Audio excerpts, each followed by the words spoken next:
Hello there, and welcome to Project 486. Today I bring to you I work as a security guard for a company that takes jobs no one else will, Part 1, by Scary Stories with BB.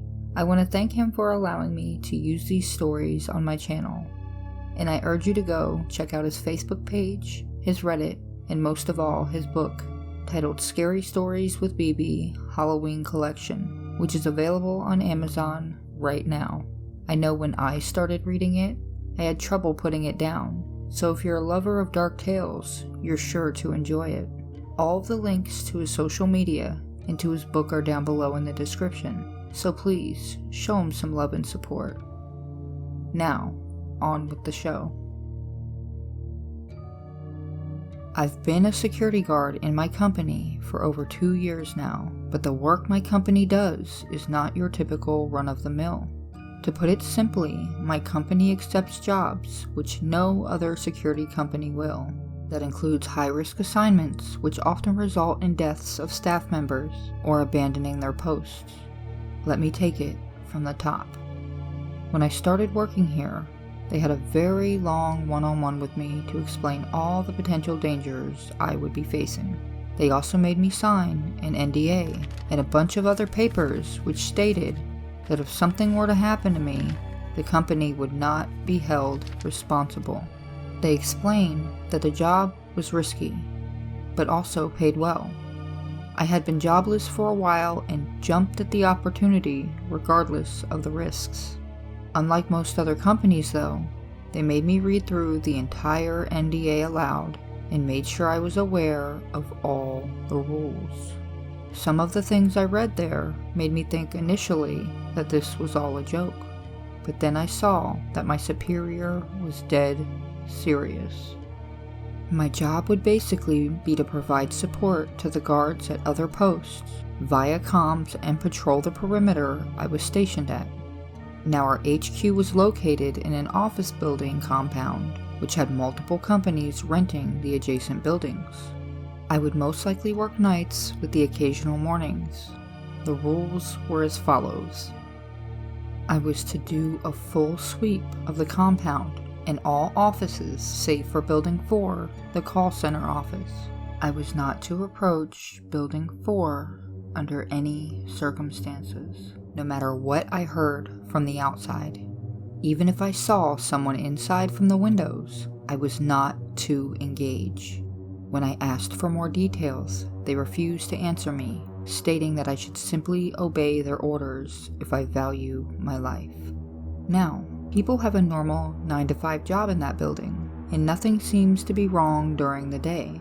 When I do ask the employees about it during my morning shifts though, they all seem to either not know anything or abruptly find an excuse to end the conversation.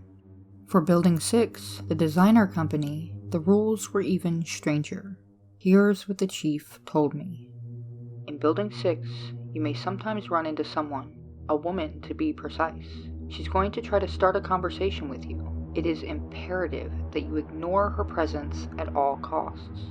She will try to talk to you, taunt you, but she will never get in your way. An extremely important rule to remember, and I cannot stress this enough, is that if you see her in the building, don't run or exit the building before finishing your sweep. Trust me, she'll know. Do the sweep as you normally would. Check every room and then quietly exit, ignoring her all the way. She will become increasingly agitated and violent, might even try to startle you, tell you there's something behind you in a very convincing manner. Just ignore her. If you don't, well, you don't want to know what happened to the last guard. I've since encountered the woman once, and it was a grueling and agonizing experience I would rather not talk about. Another rule I had to remember was not opening the gate between the hours of 2200 and 0700 hours. The chief said that under no circumstances am I to open the gate, even if the next guard comes 5 minutes earlier to relieve me of duty. The gate was to remain closed. That brings me to the experience I had once. It was about 6 months after I started working, and the sun was almost already up. I heard knocking on the gate, and when I went out, I saw through the gate the silhouette of my coworker. "Hey, mind opening the gate?" he asked. As I approached and put my keys into the keyhole, my phone started ringing. I answered it without even looking at the caller, but when I heard the voice, my blood froze. It was my coworker. "Hey, I'm gonna be late 30 minutes today. Sorry, man." I hung up and just then realized it was 6:50 a.m. I stared at the silhouette on the other side of the gate, who suddenly started banging on the door, demanding to be let in, stating he had lost his cell phone and he was the real coworker. I retreated to the guardhouse and waited for what seemed like forever until the banging stopped. In reality, it only lasted until 7 a.m.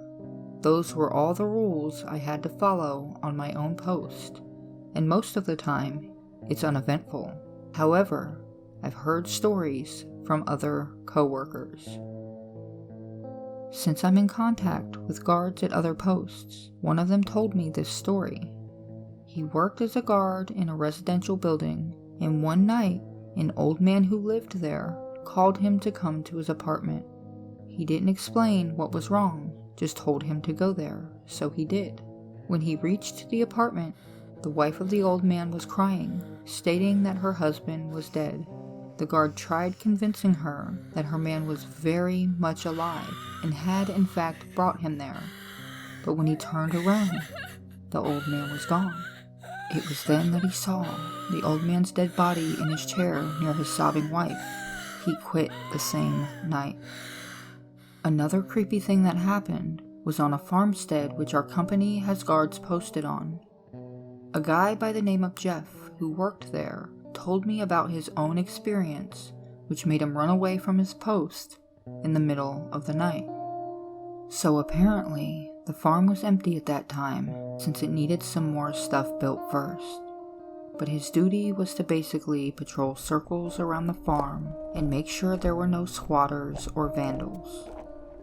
So one night, as he's walking around, he hears someone calling his name in a playful tone. He dismisses it as his imagination at first, but when it recurs, he asks who is there and demands they show up with their hands in the air. Now I haven't seen this, so I can't guarantee anything, but Jeff swears it's true. He says, all of a sudden, out of the crops a man just stands up.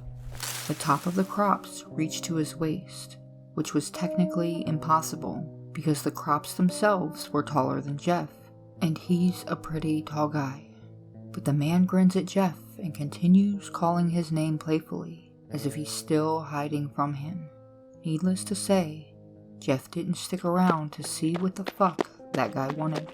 When he reported it to HQ, they said there were sightings of that man in the past, always calling the names of the guards, but never really doing anything harmful. The final thing I'll share with you here is my experience when I was stationed at a hospital for 1 month. It was a private clinic of some sorts, and my job was to basically monitor the camera feed. Camera 3 was off though, and when I asked why, they told me to keep it that way and never turn it on.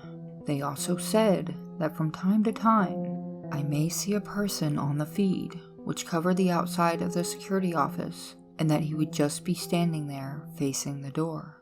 I was to remain in my office when that happened and not glance at the door. He would usually disappear after 30 minutes or so. Patrolling was strictly forbidden between the hours of 3 a.m. and 6 a.m. Money is one of the reasons why I haven't quit so far, and the dangers aren't that bad once you get used to them and you know what you're doing. And plus, getting stationed at different posts keeps the job adventurous and dynamic. If any of you lack any special talents or qualifications like me, this job is perfect for you.